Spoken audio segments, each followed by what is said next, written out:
Good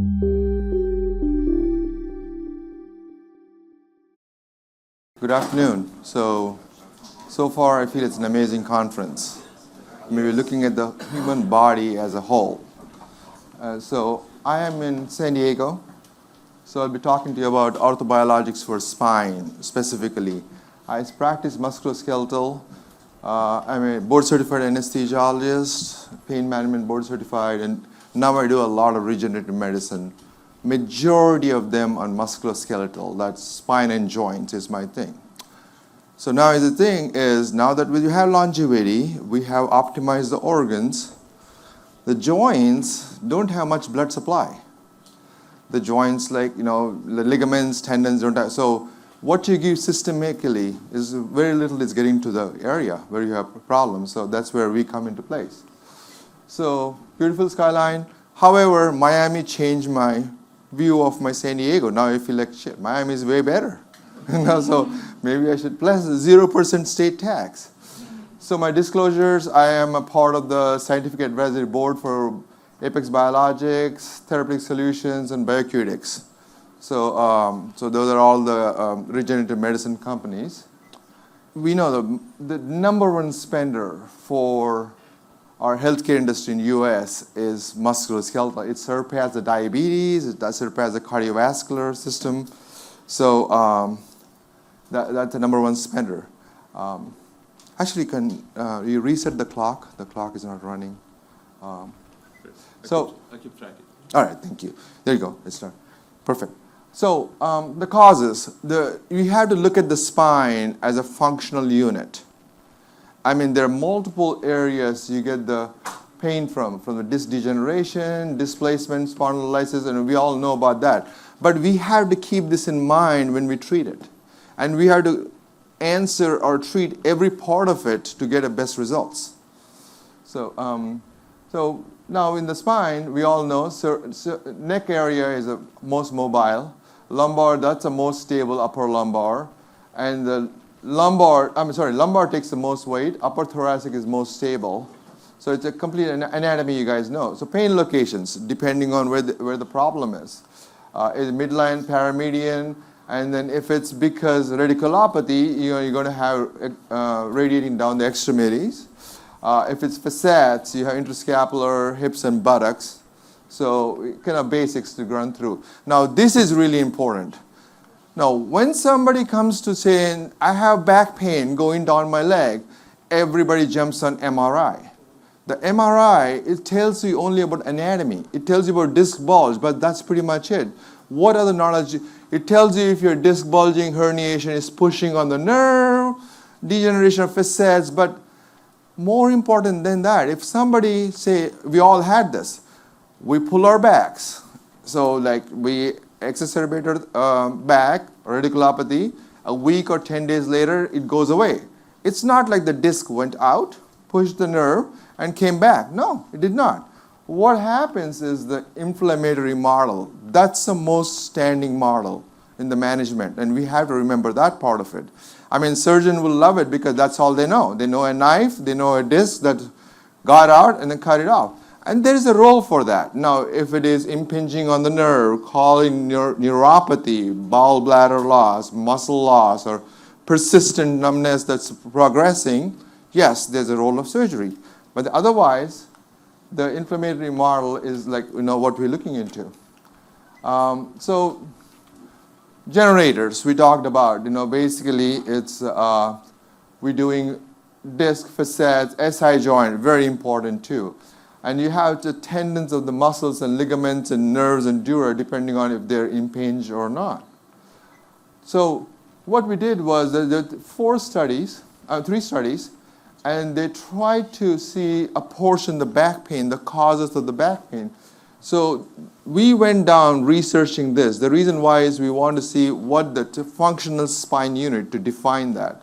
And what they have is an average 76% of the lower back pain and lower extremity pain comes from these 3 structures: a disc, a facet, and SI joint.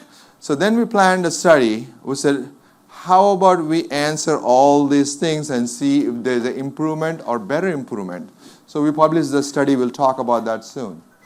So as I talked to you about the functional spine unit. Now the functional spine unit comprises of the disc, the facets, the vertebral bodies, especially the end plates, and the ligaments, and the muscles, and especially in the muscles is your multifidus. Because multifidus is the smallest muscle, but it gives 80% integrity for the lumbar spine and neck spine. So it plays a vital role.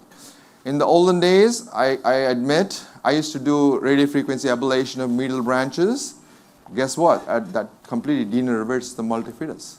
I mean, that's a horrible thing to do now looking back, but insurance only pays for that. So, and unfortunate. So now imaging. We all know about the imaging about this, when somebody comes with the back pains. So there was, we all, in the imaging part, we talk about, high intensity zones, because these high HIZs correspond to the pain. So when you're bulging, active bulging, that's what you can see about in an MRI. And so that's like a normal MRI with good hydrated disc and stuff like that. But as you come down, depending on the different degeneration levels of disc, you see the HIZ, sometimes multiple areas of HIZ. And that corresponds to the pain. Now, that does not mean that you got to go and get an operation done. That's what we are talking about. How else can we treat this? So, now, when people say disc bulge, it's just the anatomy part. But what is happening in the disc? Normally, you have a nice end plates on the side with a lot of pain receptors. And then you have the nucleus, pulposus, and the annulus part of the disc. Now, the pain receptors are just in the outer layer of the annulus. And then you have basically the collagen fibers and chondrocytes and stuff. But in a degenerated disc, the anatomy changes completely. The protein structure changes, collagen changes. There is disruption of the end plates. And the end plates are very painful. There's growing of this. The body goes like, hey, what's going on? You find out what's going on. So it grows the nerve fibers deeper into the annulus, into the nucleus, and so that's why they start hurting. And so the annulus also gets disrupted. And then sometimes you do see motoric changes on these patients. So it's not just a bulge. It's not just the anatomical. So if you're not thinking about an inflammatory model, you're missing this whole scene, all right? So now, if you take a disc like this and let's do the histology, that's exactly what it looks like. It's not just a disc bulge. It's a complex issue that's going on with the disc. So as you're seeing, the inflate, there's a damage in end plates, all the nuclear pulposa, inflammatory stuff, interleukins, cytokines is going into this area, causing pain. Look at the nucleus, completely disintegrated. Look at the annulus, the tears and stuff like that. What's your point if you kind of come down here and take that piece of it out? I mean, you're not fixing the rest of all this stuff going on. And then Schirmer nodes will start forming. And so thinking about it is we have to look at it in a comprehensive way. So the autobiologics. So practicing in the United States, we had to adhere to the FDA. So autobiologics are most commonly, we all talk about PRP. A lysate is basically that breaks the platelets and has the growth factors released. We talked about PRF. They're all the products of platelets, these three. And then you have mesenchymal stem cells, the bone marrow mesenchymal stem cells. And now FDA does not want to call them MSCs either. But anyhow, so coming down to PRP. So the PRP, what you do is basically blood. Only 8% of our body has blood. But for our discussion purposes, when you spin this blood at anticoagulate the bed, most important, because we want the PRP. You anticoagulate the blood, and you spin it about 2,000 Gs. You end up with a little buffy coat, and the buffy coat has platelets and leukocytes. Now, depending on where and what part you're injecting, you choose either leukocyte-rich or leukocyte-poor, basically. So now this is a little more description, but so now we're looking for this little area. So important thing is volume. The volume of the blood, you can't just get about 20 ml, 30 ml. No, you have to have, for lumbar regeneration, I take at least 120 ml, sometimes 180, because you need the volume. I'm going to talk to you about, so when a functional spine, when you're injecting the functional spine, you need to have the volume, right? And then with volume comes the number of platelets. So they run in billions. For example, 60 ml of blood with somebody with, say, 250,000 platelets per microliter has close to like 15 billion platelets. So we extract 80% of it. But anyhow, volume is the most important thing. So you can't be using this lab little thing, just tangential, low spin, low G. So I mean that's not for the advertising purposes, but I use something that has a really high G forces where the buckets spin out, and that's a good machine you need to do. So PRP, why PRP, right? So basically PRP, when you activate it, it releases all the growth factors. And growth factors cause the angiogenesis. And the angiogenesis is a key factor. The disc is a horrible place. It has no blood supply. It barely, it's very acidic, very low saturations. So now you have to force it to start like getting the nutrition, the blood supply, the oxygen. And that's how we do this, the PRP. And so now talking about stem cells a little bit. So nobody does that. Well, that has to be across it, but anyhow, nobody is doing that these days. So we come down to the adult stem cells. Now coming down to adult stem cells, hematopoietic, that's of no use for us. It's a bloodline. We're not worried about the bloodline. And then neither are we worried about neural, epithelial. What we all interested is a mesenchymal. Mesenchymal stem cell is the one. And then you have autologous, either in bone marrow or in adipose tissue. You can also have, we learned, allogenic. And allogenic can come from umbilical cord, placenta, bone marrow. These are the donors, either bone marrow or adipose tissue. You can also bank your adipose tissue stem cells. There are banks that they take you when you're young, suctioned out, they bank and then keep it for you for use later. Because in future, it may be FDA approved. And another new kid in town these days is the pluripotent stem cells. They're either derived from your blood or dermis, and they de-differentiate the stem cells back to its pluripotent state. So that's coming up in the horizon, so near future. So what do stem cells do? Now stem cells, we all know, stem cells make exosomes, and exosomes are packets, that bilipid layer packets, that kind of send signals, mRNAs, single-strand DNAs, non-replicating DNAs and material and stuff like that. And then not only that, they go in for cell-to-cell communication, they change the oxidative stress, they decrease the apoptosis. And here's the interesting part. It also does is it changes the macrophages, dendritic cells, all this M1, which normally we have the inflammatory cells in our body. When they go grab the MSCs, it changes them to M2, which is, so what happens now is the inflammatory cells, which were secreting the interleukins, tumor necrotic factors and stuff like that, is now secreting the wedge factors and fibroblast growth, all the growth factors. So that's a shift the stem cells do. That's how they work. So now it's the same thing I talked to you about. This shift can be done by stem cells and also exosomes. And so the secretions go from inflammatory to basically regenerative. So, and it creates a microenvironment to bring in more blood, to bring in more products.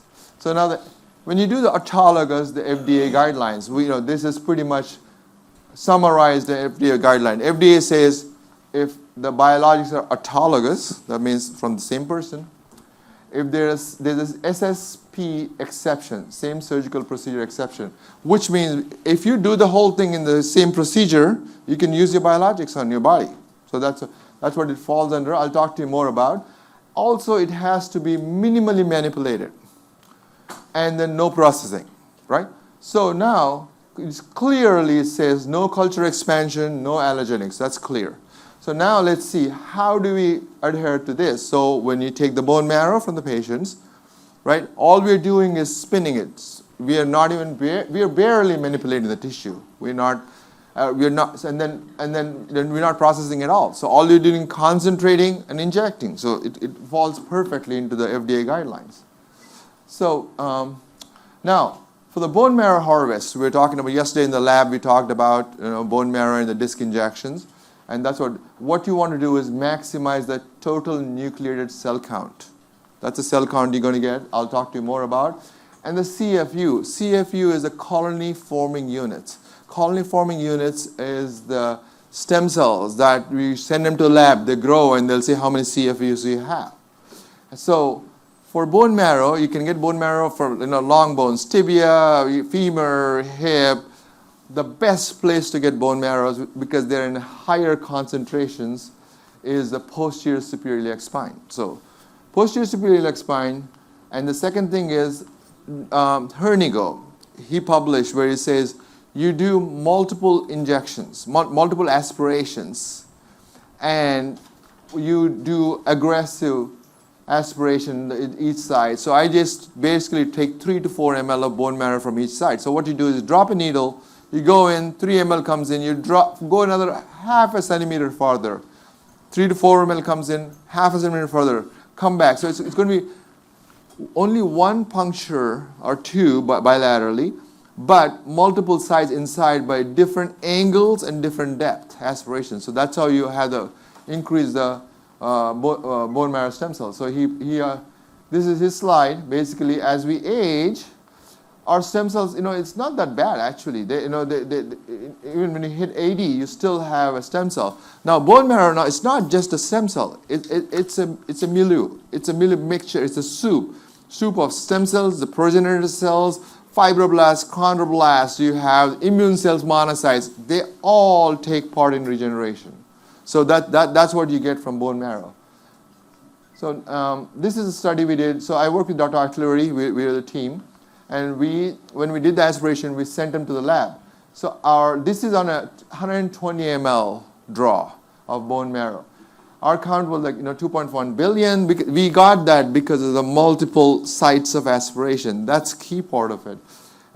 We compared to Dr. Petin. Ken Petin is a very famous regenerative specialist. Dr. Centeno, we all know about him from Denver, Colorado. And then Dr. Herniu, he's an orthopedic surgeon from France. A lot of good publication about knee joints and non-healing fractures and stuff like that. It's amazing research. So now, so this is the same dose about, like I said, dose matters. You have to have, this is a millions of count, and this is the total count of CFUs we have, and then the multiple structures. When you're injecting, we'll talk more about the structures. So this is a study we published in 2022. Dr. Artillery, primary investigator, and then we had a bunch of PhD cell biologists and stuff like that. So I'm the third doctor, MD, here in the publication. So what we did in the study was, it was the first study ever. It was open label, controlled prospective study. It's at that time largest trial. It's still the largest trial, 80 patients we had. And then it's a first non-randomized controlled prospective study. So we can't randomize the thing. What we did was, we were charging the patient. Patient who paid for it, we put him on the treatment group. Now, patient who couldn't afford, just put him on the control group. So unfortunately, we cannot randomize it, perfectly. And then it's a trial, the first study with the injections into the facet, epidural space, SI joint, plus or minus disc. We injected, most of the patient got disc, but we injected that too. And it's the first trial where we injected multiple discs. Dr. Petin did a study in the past, but he usually injected single disc area. Now, we'll talk about the rationale about that. Now, in the study, we had moderate to severe degeneration for half the patients. We had severe fundamental stenosis, half the patients. The central spinal stenosis, a quarter of the patient. Nerve impingement. I mean, this is end of the line. These are the guys that went through everything and suffered with years of pain. And then a quarter of them already had fusion. I mean, so we could not pick more difficult patient than the study, basically. So now what we did was, so we could not carefully select because, people who were paying the money to get the injections, we used them. Most of them had pain out more than 10 years. They have seen multiple physicians. They had multiple treatments. They had like significant changes in MRI. All of them old, basically end of the line. And then still we pick them and said, you cannot pick worst patient for a study, but we did that. So 80 patients, 40 patients, we did the disc, facet, SI joint, epidural injections. Pretty much everybody got that. They had conventional treatment. They had the epidural steroid injection, they had RF, radio frequency treatments and stuff like that, and opioids. And we followed them up for 1 year. Now, the question is, do we have to inject the disc? The answer simply, as I said, you saw the disc, how bad it is. It's like if you're not injecting the disc, you're injecting the major, you're missing a major point of it, because it's going to keep inflaming the inflammatory effect. So now, when you see that, like I mentioned about multiple structures get injected. So these are into the facets, and then these are into the SI joint, and then disc injection. So you'll see pretty much multiple area. What you're doing is image-guided precision injection to all the structures that have a problem. So if I look at MRI symptomatology, somebody has a pain going down the leg, L5 nerve is affected, and then also their L4, 5, I look at the MRI and said, if somebody has disc, so minimum we injected 2 discs and up to 4 discs. So, wherever the problem is. So, at that time it was criticized as a non-conventional, but now everybody says functional spine unit. That's what it falls into. So, X-ray, you can see that, into disc, you got epidural needle into the facet areas. So, the same thing in the disc. Now, injection to the disc, yesterday I was teaching about this. So, it's really important to make sure the patients don't have extrusion. The reason why is you're going to trigger radiculopathy, and they're going to have the worst radiculopathy in their life. So, in the extrusion patients, now if it's not written on the report, either you have to read MRI, or important is call the radiologist and say, hey, does the patient have an extrusion at any of these levels? So, the extrusions we don't inject. Otherwise, we only inject in the epidural space, transforaminal, and into the facets. So for internuclear, for protrusion herniation, we use 1 ml. Analysts about 1 ml, but I usually use about 0.5. Analysts can take more. For protrusion and with a nerve impingement, we put less in the nucleus and more in the annulus. So, and then we follow them for 12 months. So in the 12 months, you can see the control group. This is basically our lower back pain control group with our scores.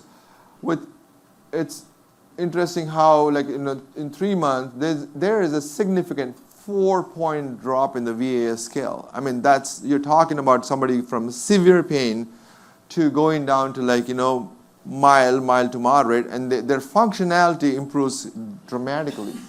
And then this radiculopathy, same thing. The MCID was good in both the situations, and then if you look at their OID scales, there was 10-point decrease. Looking at the study group, look at the control group. So now we talked about, the doctor said the MRI is not significant because 2 reasons. One reason is our commercial MRIs, they do not do the fine cuts. They do gross cuts. The insurer doesn't care about anything. And in the gross cut, you cannot see adequately, number 1. So 40% of them still do have some hydration in the disc. But interestingly, among the 40%, some of them still had pain, even though the hydration was better. And there are people who did not have any MRI changes, had improvements. So it's not, so that's what I emphasize on, not a mechanical model, an inflammatory model. So to maximize the results, that's what it is. You have to study the MRI, maximize the extraction, and the target, like I said, the functional spine unit.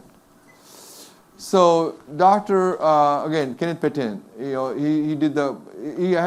treated 26 patients. He had the same results as we did, about 75% of them significant for 5 years. I mean, if somebody gets a back surgery or neck surgery for pain, not for nerve damage or anything, for pain, 50% of chances they will get the pain back within 1 year, 80% within 2 years. So we had some patients almost like 7 to 8 years, and then 92% of them avoided fusion. So this is an example of one of the MRIs which showed basically the hydration, which got better after the bone marrow injection. So what happens to the stem cells? We injected all this stuff. So are they there, gone, or something like that? They tagged them.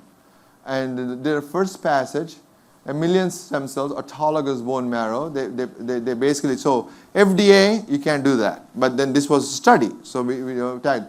So give it to them. And then 8 months later, autologous stem cells survived. They proliferated. And then differentiated in the collagen and ECM. So there's a good evidence about that. So just a few slides about we do injection for the spine, same thing, disc injection to the spine area, and disc injection to thoracic, same way like I was talking to you about. So 3 levels of the disc injection, thoracic area, and then facet injections on the side, and this is the epidural needle for epidural. So you have to look at the functional spine unit and treat accordingly. All right. So this is one of the patients who came in a wheelchair. This guy already had fusion surgery. Interestingly, he had fusion surgery, but still had discogenic pain. I mean, the surgeon goes like, well, your fusion is amazing. So what's the point? Still he hurts. Still is in a wheelchair. So we treated him, this guy, back to work. Up and walking, back to work, still doing great.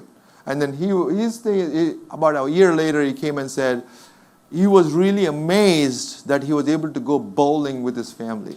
I mean, the whole dynamics of bowling, he was able to sustain. This is another study we have. Basically, Dr. Ambach and Dr. Nawani, she's a big interventional pain doctor out of San Francisco. So what they did was pretty much copied our study, except that they did PRP instead of bone marrow. So the results are about the same, but so far, for 1 year it's okay, but the longevity, see, bone marrow has a longevity because your cells survive, they grow. So the complication, be really careful about sterile environment. You should be paranoid about sterility. Antibiotics pre-op. I go overboard. I actually give them oral antibiotics for about between 4 to 7 days, depending on the patient. So it just kind of decrease the chance of discitis, bleeding, nerve damage. They're all small issues. Patients are pretty much a little sedated, so they're awake. So these are all small issues, but can happen. So the future, where are we going? Okay, this is the world we're talking about.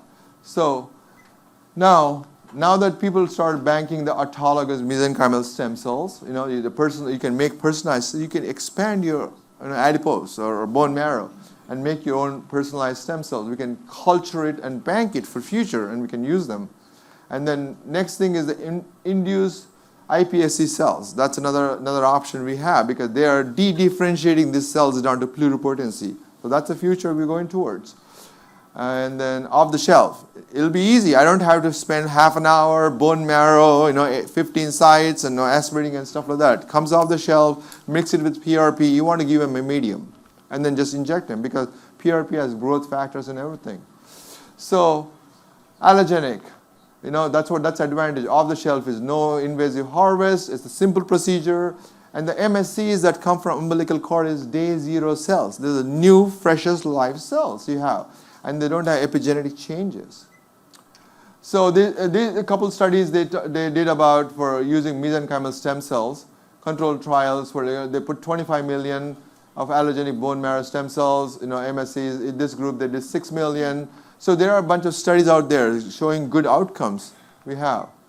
So remember that. The problem is musculoskeletal system. Now we all have extension of life, extra 20, 30 years. Would you want to spend that extra 20 years in the bed or wheelchair? No. Musculoskeletal system. Unfortunately, musculoskeletal systems have terrible vascular supply, terrible repair. They can't repair very well. We have to force it to repair. So the second thing is precise image guidance. And then, so what's good is a longevity if your body system is not able to work. So thank you very much for giving me an opportunity. Any questions I'll take.